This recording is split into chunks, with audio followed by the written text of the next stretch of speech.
하나님의 말씀은 히브리서 11장 13절부터 16절.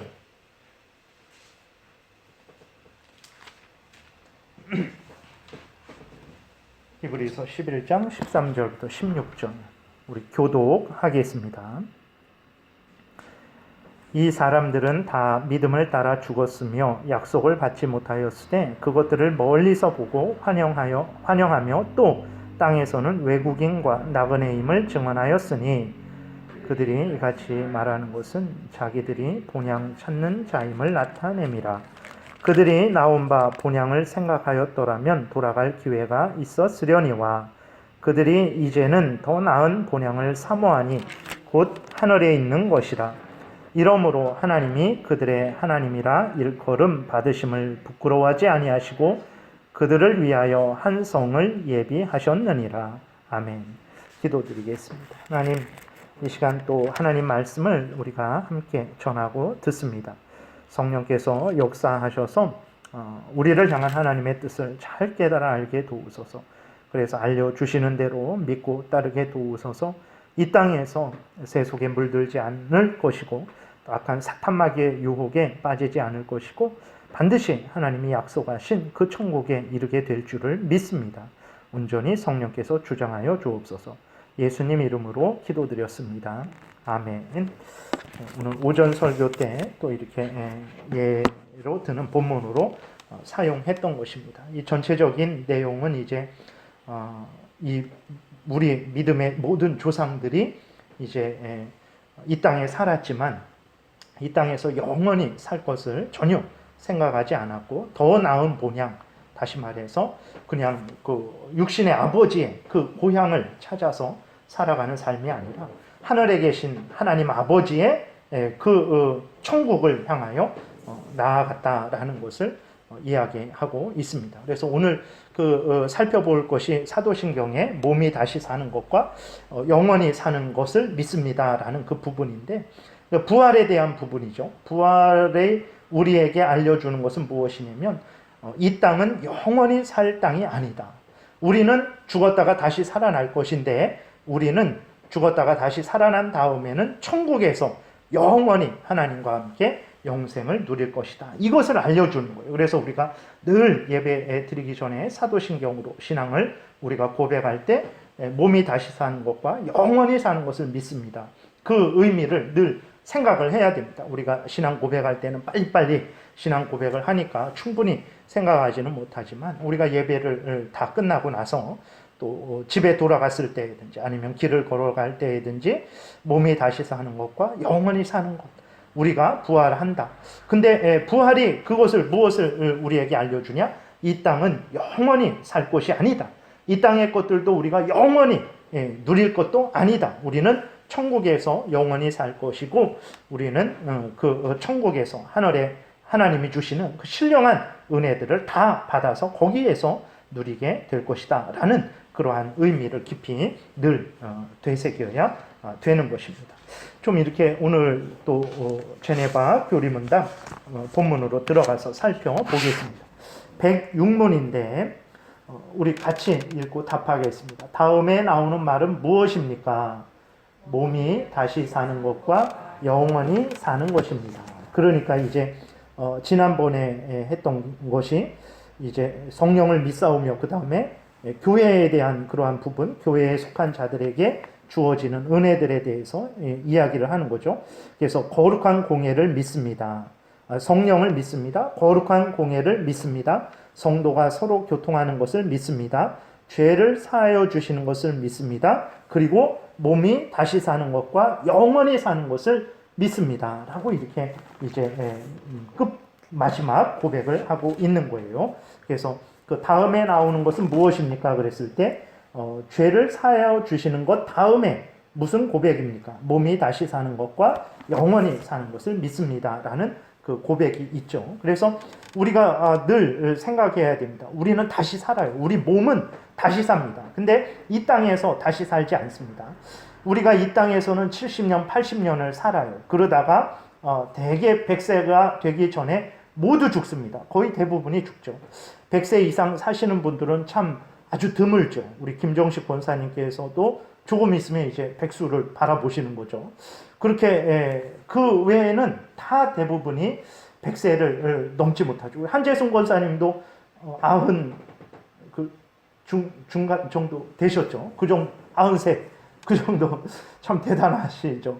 그러니까 그렇게 오래 장수하시는 분들이 그렇게 많지 않습니다. 물론 이렇게 많이 발전해서 의술이 발전하고 그래갖고 이제 그 우리들이 평균 수명이 늘어났다 그래도 100세 채우기는 좀 어려워요. 그렇죠. 그러니까 어쨌든 우리는 이 땅에서 어느 정도 이제 보통 70, 강건하면 80, 뭐 그 전후로 해서 그렇게 살다가 이제 우리의 육신의 생명이 끊어지죠. 그리고 땅에 묻혀서 흙으로 돌아갑니다. 근데 영원히 우리 흙으로 돌아가서 영원히 그렇게 있지 않아요.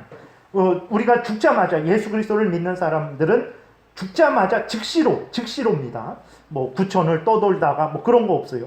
즉시로 예수 믿는 사람들은 천국에 가서 하나님과 그 영원히 영광을 누리고, 불신자들은 즉시로입니다. 즉시로 지옥에 들어가서 그 형벌을 누리게 되는 거죠. 근데 그렇게 누리다가도 예수 그리스도께서 마지막 때 심판하실 때에는 천국에 있던 영혼들도 다시 예수님을 따라 이 땅에 오죠. 그리고 지옥에 있던 그 형벌받는 영혼들도 다시 이 땅으로 소환됩니다. 하나님 예수 그리스도의 심판의 보좌 앞에 그 소환되죠. 그때에 우리의 천국에 있던 영혼들의 그 사람들의 몸도 다시 살아나게 되고, 지옥에 있던 그 영혼들의 몸도 다시 살아나게 된다라는 것을 이제 알려주고 있는 거예요. 우리가 그것을 꼭 기억을 해야 됩니다. 우리 몸도 영원히 이 땅에 묻히는 것이 아니라 예수님이 다시 올 때 다시 살아나게 된다라는 것을 우리가 꼭 기억해야 됩니다. 그래서 고린도전서 15장이 그 부활에 대해서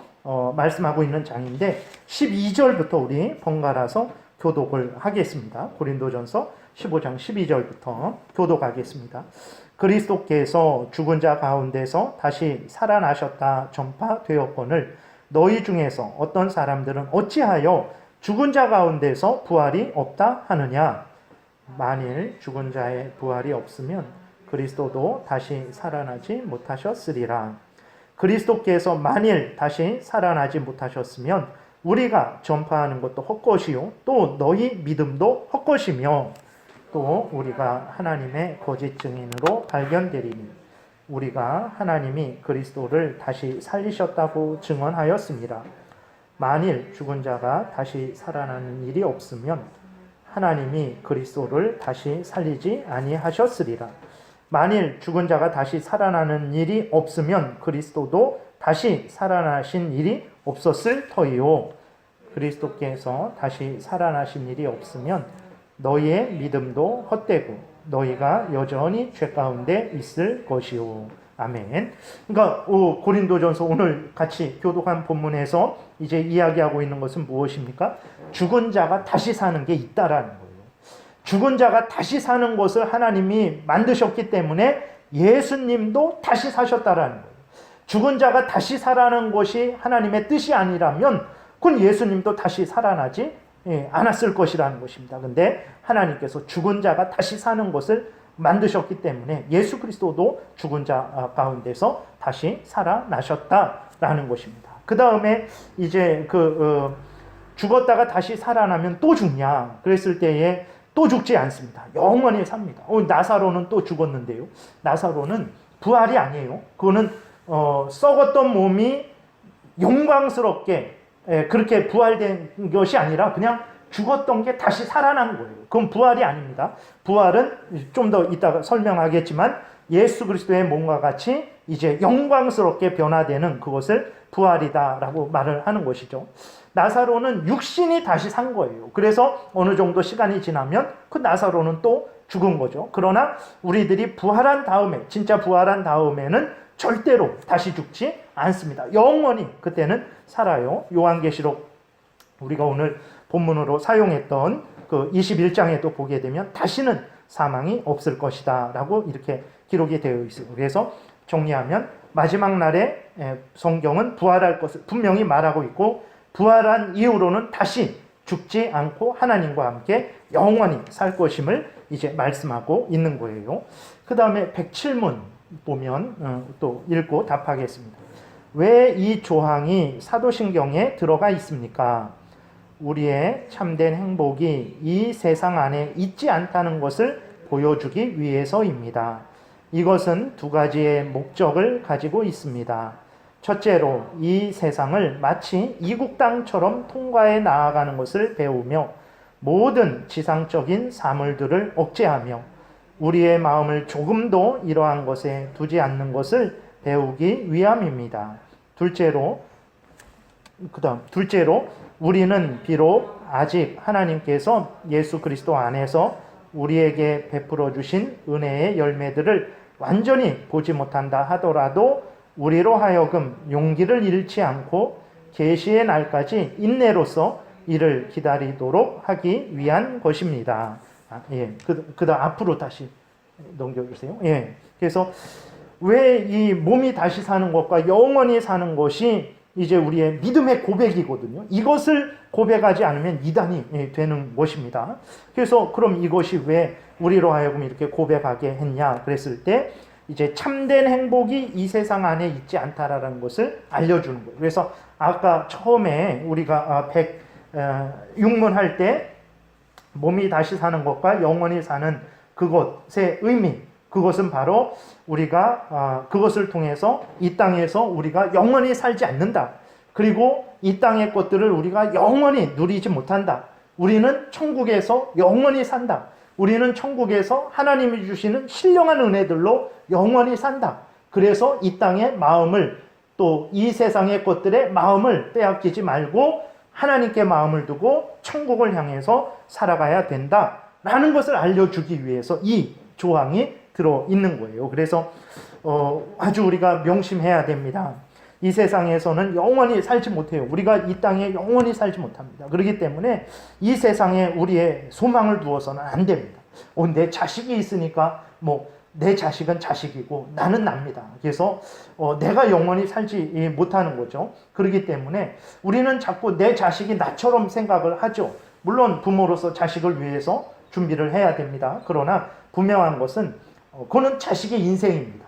나의 인생은 어쨌든 그렇게 이 땅에 영원히 살지 못한다라는 것을 분명히 깨달아 알아서 이 세상에 마음을 빼앗겨서는 안 됩니다. 이 세상에서 천년만년 살 것처럼 생각을 해서는 안 됩니다. 두 번째로는 이 땅에 영원히 살지 못하니까 이 땅의 것들도 우리가 영원히 갖고 있지 못합니다. 세상 사람들도 다 알잖아요. 그거 죽을 때 다 갖고 갈 거냐고 막 이렇게 말하잖아요. 마찬가지입니다. 그래서 우리들이 이 땅의 것들을 영원히 갖고 가지 못합니다. 저 세상으로 갖고 가지 못해요. 그래서 이 땅의 것들에 이 땅에 대해서 너무 마음을 빼앗겨서도 안 되고 이 땅의 것들에 대해서 너무 마음을 빼앗겨서도 안 됩니다. 이 세상의 부귀영화에 대해서 너무 마음을 빼앗겨서도 안 됩니다. 그렇다고 그럼 부귀영화 다 안 돼버리고 산속에 들어가서 살아야 되냐? 그건 아닙니다. 그거는 하나님이 주신 것들을 소중하게 받아서 또 그것을 이렇게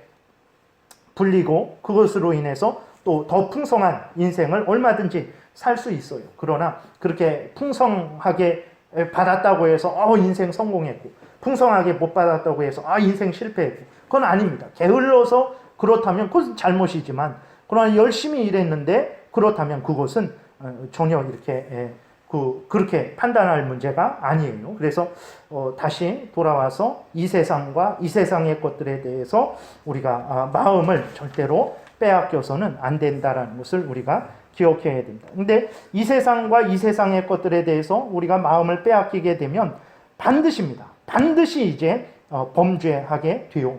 왜 그러냐면 이 땅의 것들을 내가 죽기 전에 많이 가져야 되는데 그게 죽기 전에 많이 갖기가 쉽습니까? 그렇지 않아요. 근데 가질 수 있는 방법이 있죠.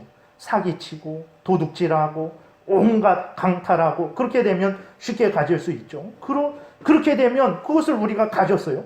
가지면 그것을 가지고 우리가 이 땅에 남은 인생 몇십 년을 즐겁게 기쁘게 살아갔어요. 하나님께서 잘했다라고 칭찬하시겠습니까? 그걸 가진 만큼 벌 받을 것을 기억해야 됩니다. 그래서 정말 우리가 이 땅과 이 땅의 것에 대해서 마음을 빼앗겨서 이 땅에서 다 누리려고 하고 다 가지려고 하고 그렇게 하다 보면 반드시 범죄를 하게 되는 거죠. 그래서 자신의 양심을 팔고 정직을 팔고 진실을 팔고 온갖 거짓 속에서 협잡하고 더러운 음모를 꾸미고 그렇게 살아갈 수밖에 없는 거예요. 그래서 세상을 한번 보세요. 정말 다 그렇잖아요. 거의 전부 다가 그렇게 한번 그 출세하고 한번 그 자리를 차지하기 위해서 뭐 정직이고 진실이고 그런 건 없습니다. 정말 다 그런 거 내팽개치고 정말 그러한 자리에 오르려고 하는데 그게 5년이에요. 길어야 4년이고 그렇지 않습니다. 그래서 정말 우리가 이 세상과 이 세상의 것들의 마음을 빼앗기면 반드시 범죄하게 됩니다. 그리고 설사 인간이 봤을 때 성공했을지라도 하나님이 그 부분에 대해서는 반드시 거기에 대해서는 형벌하실 것임을 우리가 기억을 해야 되는 것입니다. 우리는 이제 부활 후에는 앞에서 말씀드린 대로 새하늘과 새 땅에서 영원한 천국에서 영원히 살아가죠. 그래서 우리는 어떻게 해야 되냐? 이 땅에 사는 동안에 천국에서 살 것을 준비해야 됩니다. 천국에서 누릴 것을 준비해야 되는 거예요. 천국에서 살 것을 생각하지 않고 천국을 준비하지 않고 천국에서 누릴 것을 준비하지 않고 이 땅에서 살 것만 생각하고 이 땅 것만 준비하면 천국에서 가난하게 되죠. 그러니까 천국은 상급이 있다라는 것을 우리가 기억을 해야 됩니다. 물론 어느 간증에서 뭐 개털 모자 쓰고 조롱하고 뭐 누구는 큰 집에서 화려하게 그런 식은 아닌 것 같아요. 천국에서 그런 식으로는 이제 기록이 되어 있진 않죠. 그러나 분명한 것은 이 땅에서 하나님을 위해서 하나님 앞에서 인내하고 참고 견디고 희생하고 헌신하고 봉사한 사람과 그러지 않고 내 거 다 누리고 내가 할 거 다 하고 내가 가질 거 다 갖고 그러한 사람이 예수를 믿는데 나만 위해서 산 사람과 천국에 갔을 때 물론 그 천국에 간 자체는 어마어마한 큰 복이죠. 그 모두가 가장 큰 복을 누리는 거예요. 그러나 그들이 받는 상급이 똑같을까? 그러지 않습니다. 이 사람에게 그러니까 이 땅에서 하나님을 알고 가까이 하면서 내가 하나님을 더 많이 알고 이 성경의 진리를 통해서 하나님을 더 가까이 하고 하나님을 향해서 더 봉사하고 그런 가운데 천국에 갔어요. 그럼 거기서부터 내가 천국 생활을 하는 거예요. 내가 이 땅에서 게을르고 나태하고 하나님 앞에 헌신하지도 않고 열심히 하고 하나님과 멀어진 상태에서 그러한 상태에서 내가 천국에 갔어요. 그러면 그 상태에서 또 그는 그 천국 생활을 누리게 되는 거죠. 그래서 이 땅에서 잘 먹고 잘 사는 거 그게 중요한 게 아니죠. 우리는 천국에 가게 됐을 때 거기에서 하나님이 또 누리게 하시는 것들을 생각하고 이 땅에서 그 천국에서 누려야 될 것들을 이제 준비하는 것들. 그것은 다른 게 아닙니다. 성경 말씀을 통해서 성경에서 알려주는 대로 하나님을 경외하고 그 명령을 따라서 열심히 살아가는 것. 그것은 천국에 가서도 계속해서 누리게 될 것입니다. 그랬을 때 이 땅에서는 그건 아무런 의미 없잖아요. 돈이 중요하죠. 뭐 지위 권세가 중요하잖아요. 그러니까 그건 아무런 의미도 없을 거라고 생각하지만 그렇지 않죠. 영원히 천국에서 살게 될 때 그것이 얼마나 우리에게 복된 것인지 아마 그때에 가면 더더욱 실감하게 될 것입니다. 그래서 우리가 이 땅에서 사는 동안에 우리 그리스도인들은 내가 해야 될 일들, 가정의 일들, 직장의 일들 열심히 하되 또 동시에 하나님 앞에서 하나님의 뜻대로 행함으로 말미암아서 하나님 앞에 갔을 때 그러한 받을 상급을 준비하는 그런 인생을 살아야 됩니다. 그 다음 넘겨보세요. 둘째로 우리는 비록 아직 하나님께서 예수 그리스도 안에서 우리에게 베풀어 주신 은혜의 열매들을 완전히 보지 못했다 하더라도 우리로 하여금 용기를 잃지 않고 계시의 날까지 인내로서 이를 기다리도록 하기 위해서. 그러니까 왜 몸이 다시 사는 것과 영원히 사는 것을 성경이 알려주고 그것을 사도신조에서 고백하고 있는가? 그랬을 때에 우리가 이 땅에서 다 누리지 못했을지라도 거기에 대해서 아쉬워하지 않게 하려고, 우리가 이 땅에서 억울한 일을 당했을지라도 거기에 대해서 너무 슬퍼하지 않게 하려고. 왜 그렇습니까?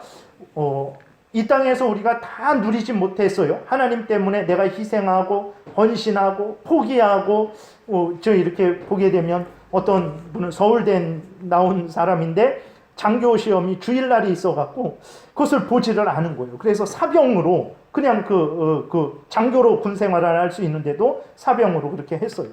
그러한 것들에 대해서 이제 장교로서의 그러한 특권을 누리지 못했잖아요. 하나님 때문에. 그러면 하나님이 그 부분에 대해서 그냥 너는 그랬으니까 끝이다 그러시겠나? 그렇지 않습니다.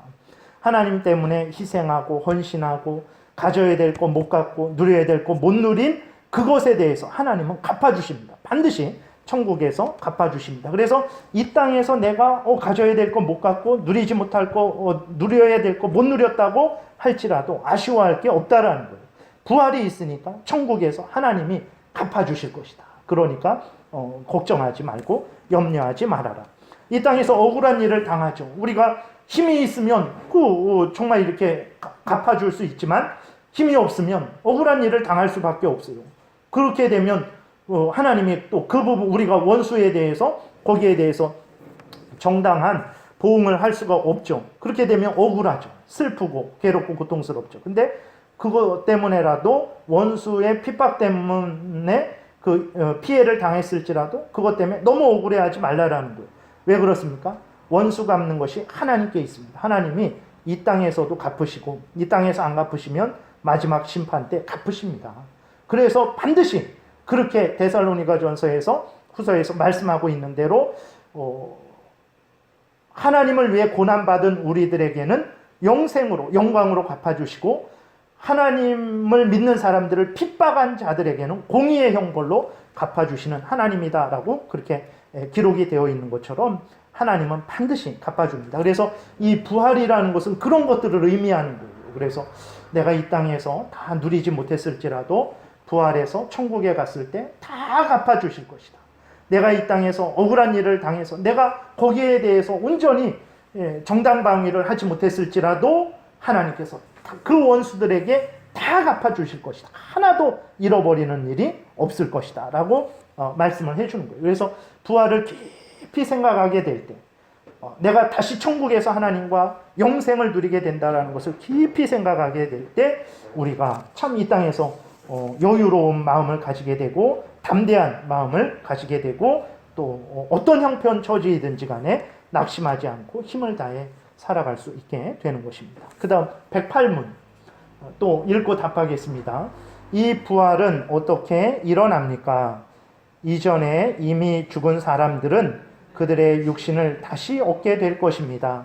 이 육체는 성질이 전혀 다른 상태를 가졌기 때문에 죽음과 부패의 지배를 더 이상 받지 않을 것입니다.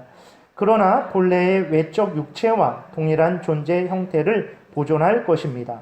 그리고 부활의 때까지 아직 살아있는 사람들은 하나님께서 순식간에 변화를 통해서 기적적으로 다시 일으켜질 것입니다. 부활이 어떻게 일어나냐? 먼저 죽은 사람들이 일어날 거예요. 죽은 사람들이 다시 살아날 건데 살아날 때 어떤 몸으로 살아나냐? 다음 넘겨보세요. 고린도전서 15장 42절 보니까 이렇게 나와 있어요. 죽은 자의 부활도 그와 같으니 썩을 것으로 심고 썩지 아니할 것으로 다시 살아나고. 그러니까 우리의 육신이 썩죠. 썩을 것으로 죽었잖아요. 근데 부활할 때는 썩지 않는 몸으로 다시 살아날 거예요. 43절. 욕된 것으로 심고 영광스러운 것으로 다시 살아나며. 그렇죠. 우리는 지금 우리의 몸은 영광스럽지 않죠. 우리의 몸은 약하고 죄로 오염되고 부패되고 주름이 잡히고 흠이 많죠. 욕된 것으로 우리가 죽죠. 그러나 다시 살아날 때는 영광스럽게 다시 살아날 것입니다. 그리고 약한 것으로 심고 강한 것으로 다시 살아나는, 우리의 몸은 지금 약하지만 그러나 질병이 걸리고 그것 때문에 늙어지고 그것 때문에 생명을 잃죠. 그러나 다시 부활할 때에는 다시는 질병도 없고 아픈 것도 없고 죽지도 않는 강한 몸으로 다시 살아나게 됩니다. 44절에 육의 몸으로 심고 신령한 몸으로 다시 살아나고. 그렇죠. 이거는 우리 순전히 육신이지만 근데 다시 살아날 때에는 예수 그리스도의 영광의 몸과 같이 천국에서 영원히 살 수 있는 몸으로 이제 신령한 몸으로 다시 살아나게 되는 거예요.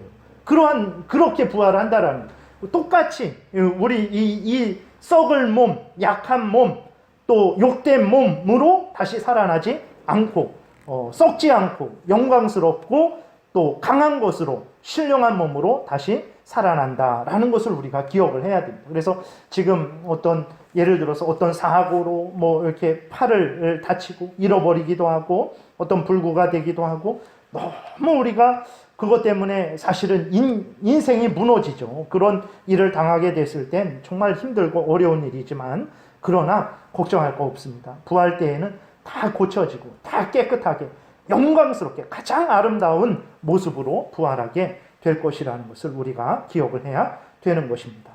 그 다음에 중간에 보게 되면 이 육체는 다시 108문 보면 두 번째 줄에 이 육체는 성질이 전혀 다른 상태를 가졌기 때문에 죽음과 부패의 지배를 더 이상 받지 않을 것입니다. 그러나 본래의 외적 육체와 동일한 존재 형태를 보존할 것입니다. 우리가 썩을 몸이지만 썩지 않는 몸으로, 욕된 몸이지만 영광스러운 몸으로, 약한 몸이지만 강한 몸으로, 육의 몸이지만 신령한 몸으로 부활을 하게 되죠. 근데 그렇다고 해갖고 부활한 우리 몸이 외계인과 같을 것이냐? 그렇지 않습니다. 그냥 우리의 지금 이런 몸과 같을 거예요. 지금 이런 몸과 같지만 그 성질이 변화되는 거죠. 그래서 썩지 않고 영광스럽고 강한 것으로 또 신령한 몸으로 그렇게 부활할 것이라는 것을 기억을 해야 됩니다. 우리 있는 모습 그대로 부활하되 예수 그리스도와 같이 영광스러운 몸으로 부활할 것입니다. 그리고 이제 죽은 사람들은 그렇게 부활이 땅에서 일어나게 될 것이고, 그럼 살아있는 사람들은 어떻게 되냐?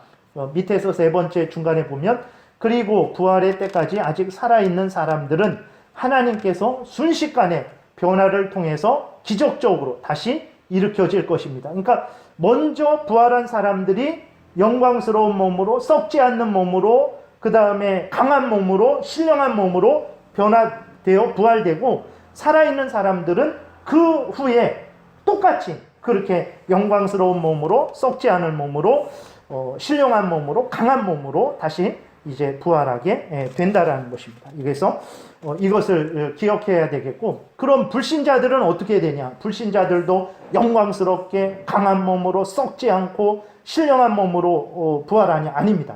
불신자들은 그 심판의 몸으로, 지옥에서 영원히 심판받을 그 몸으로 욕되게 부활하게 될 것입니다. 그래서 어떻게 부활하는 것인지에 대해서는 자세하게 나와 있지 않아요. 그러나 그들은 심판의 부활로 나오게 될 거예요. 우리 예수 믿는 사람들은 영광스럽게, 썩지 않고 또 강하게, 신령하게 예수 그리스도와 같이 변화될 것이지만, 그 불신자들은 그렇지 않습니다. 그들도 영원히 죽지 않는 몸으로 변화되는데, 그 변화된 몸은 예수 그리스도와 같이 영광스러운 몸이 아니라 욕된 몸이 되겠죠. 영원히 심판받을 몸으로 그렇게 부활하게 될 것이라는 것을 우리가 기억해야 됩니다. 그래서 백구문에서 그것을 이야기하고 있어요. 이 부활 사건은 의인들이나 악인들에게 모두 일어납니까? 그렇습니다. 그렇지만 이 부활은 서로 다른 조건에서 일어날 것입니다. 왜냐하면 한쪽은 구원과 기쁨으로 부활할 것이며, 이것은 예수 믿는 사람들, 그 다음에 다른 쪽은 저주와 죽음으로 부활할 것이기 때문입니다. 불신자들이 이렇다라는 거예요. 백신문. 그런데 이 신앙 고백서에서는 왜 영생에 대하여만 언급이 있고 지옥에 대해서는 언급이 없습니까? 그렇죠. 우리 영광스러운 그 몸만, 그 부활만 이야기하고 있어요. 그럼 왜 지옥에 대해서는 언급이 없습니까? 한번 묻는 거예요. 답을 합니다. 왜냐하면 이 신앙의 요약 속에는 성도의 마음에 위로를 주는 것만 기록되어 있는 것입니다. 이 신앙의 요약에는 하나님께서 당신의 종들에게 베푸시는 은혜들만을 우리에게 말해주고 있는 것입니다. 따라서 여기엔 하나님의 나라로부터 제외된 악한 사람들에 대해서는 전혀 언급이 없는 것입니다. 그렇죠. 그 성경을 가장 요약해서 우리가 핵심적으로 알아야 되는데 그냥 온 모든 것들을 다 할 수는 없죠. 그래서 우리 예수 그리스도를 믿는 하나님의 자녀들에게 핵심적인 것만 모아놓은 거예요. 그러니까 그 심판의 부활이 없다고 해서 그 심판의 부활에 대해서 가볍게 생각하고 없다 부인하는 그러한 행동을 해서는 안 되는 거죠. 이렇게 벌써 사도신경이 이제 끝으로 이제 끝까지 공부를 하게 됐습니다. 그래서 사도신경의 이러한 의미를 여러분들이 깊이 생각하셔야 됩니다. 그것들 하나하나가 다 우리로 하여금 세속에 물들지 않게 하고 사탄 마귀의 유혹에 빠지지 않게 하고 우리로 하여금 바른 신앙의 길을 걸어가게 해주는 아주 핵심적인 성경의 요약이기 때문에 그렇습니다. 그래서 사도신경을 여러분들이 하나하나 한 문장 한 문장 한 단어 한 단어 깊이 생각하게 될 때 참으로 풍성한 그런 은혜를 누리게 될 것입니다. 그래서 이렇게 공적인 신앙 고백대로 믿고 이렇게 공적으로 신앙 고백한 대로 이렇게 신앙생활 해야 이단에 빠지지 않게 되고 그것이 칭찬받는 신앙이 되는 것이고 또 그것이 바른 신앙이 되는 것입니다. 이러한 복된 신앙생활 하시는 여러분들 되시기를 바랍니다. 기도드리겠습니다. 살아계신 하나님, 오늘도 은혜를 내려주셔서 감사합니다. 사도신경을 통해서 성경에서 알려주는 하나님의 뜻이 어떤 것인지 간략하게 살펴보았습니다. 이것이 아주 핵심적인 것이라는 것을 우리로 깨달아 알게 하시고 하나님 우리 임의로 믿지 않게 하시고 이렇게 믿음의 선배들이 성경을 핵심적으로 요약해서 우리가 믿어야 될 것들이 무엇인지 기준되는 것들이 무엇인지를 알려준 대로 잘 또 동일하게 믿고 따르게 도우소서. 이단 사상의 악한 세상의 인간의 철학의 속임수에 넘어가지 않을 것이고 악한 사탄 마귀의 괴계에 빠지지 않을 것이고 하나님 앞에서 항상 바르게 칭찬받는 믿음 생활 하게 될 줄 믿습니다. 예수 그리스도의